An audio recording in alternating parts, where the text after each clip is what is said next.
Okay, this is lesson is going to look at patterns of nonlinear functions. So when you look at the first three things I have up here, this one right here, this one is a linear function. This one is not a linear function. That one is not a linear function. This one is, because the nonlinears do not form a line when they are graphed. These guys right here are four common types of functions. First one, that's a linear. This one right here, number two, is called absolute value. Three is quadratic. And four we'll call cubic for now. We'll get more into that a little bit later. But let's take a look at this problem that we have. This particular problem, we have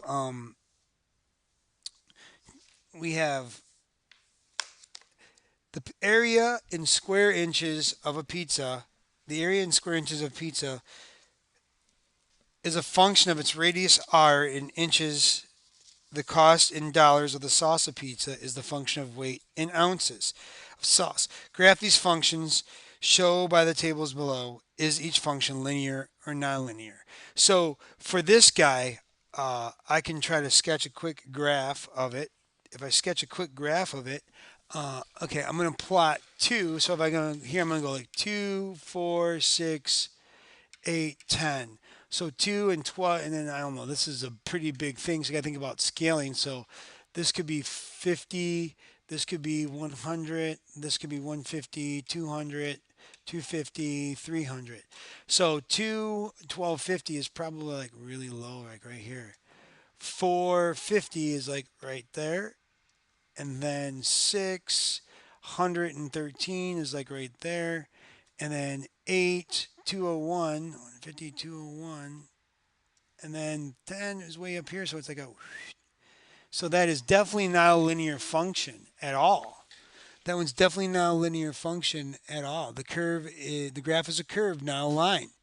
All right. If you look at the one about sauce and the cost, you got weight for X, cost for Y. I'm going to go 2, 4, 6, 8, 10. And then I'm looking at 80, so I might just do $1, $2, $3, $4. So 2 and 80 cents is like right there. 4 and $1.60 is like right there. 6 and 3.20, and then 8. Or I meant, yeah, 8 and then 10. That in fact does look like a line. So you have a got it. Okay, why don't you pause the video, take a look at that table in the got it, graph it, and see if it makes a linear or nonlinear function. Here's problem number 2. It says the table shows the number of blocks in each figure below as a function of the number of blocks on one edge. So they have that. What is a pattern you can use to complete the table? Represent the relationship using words, an equation, and a graph. So this is a pretty detailed problem. And what I'm going to do with this one is first I'm going to look at this and see, okay, can I draw the next one? Or can I look at the table and see some sort of pattern?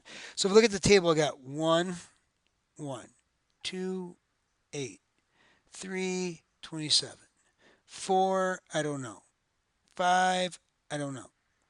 Um, what's happening to how is the 1 becoming a 1? How's the 2 becoming an 8?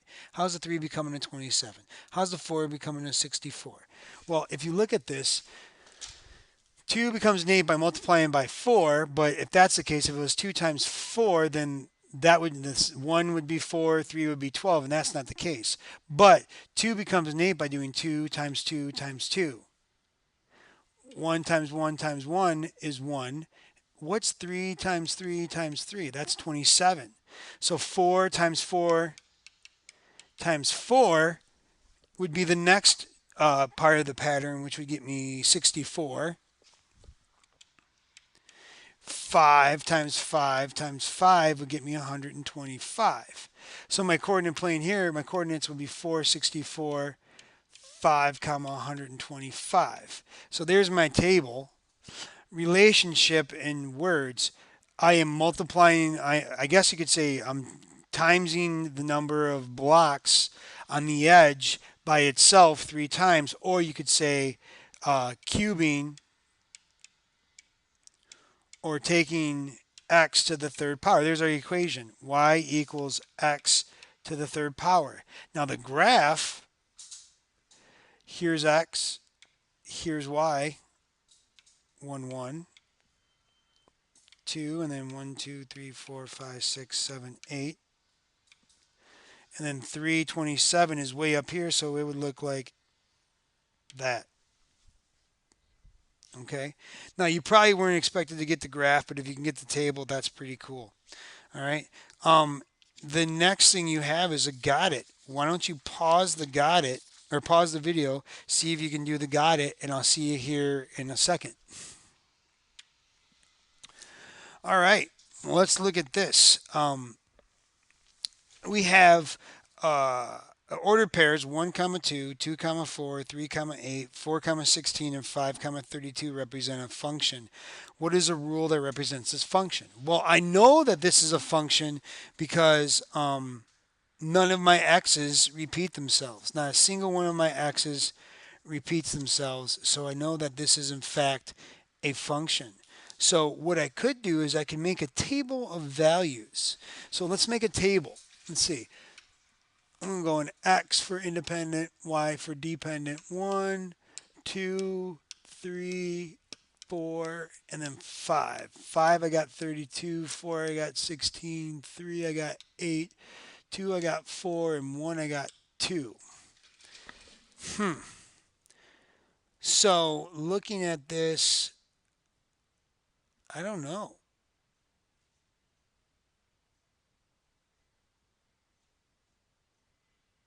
Hmm.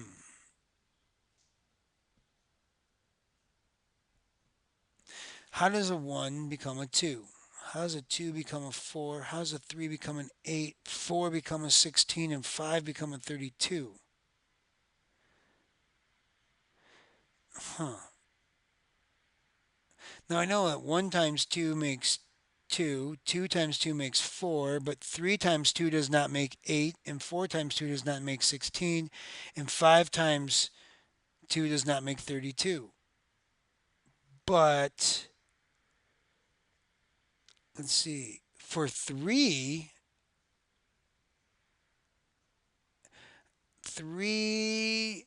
well, the only thing I know about 8, let's see if I look at this. 8 is 2 times 2 times 2. 4 is 2 times 2. 2 is just 2. 16, let's see how 16 works. 2 times 2 times 2 times 2. And then 32 would be the same thing as 2 times 2 times 2 times 2 times 2. What is common with all of these patterns is there is a 2. But I can write this as 2 to the first power. I can write this as 2 to the second power.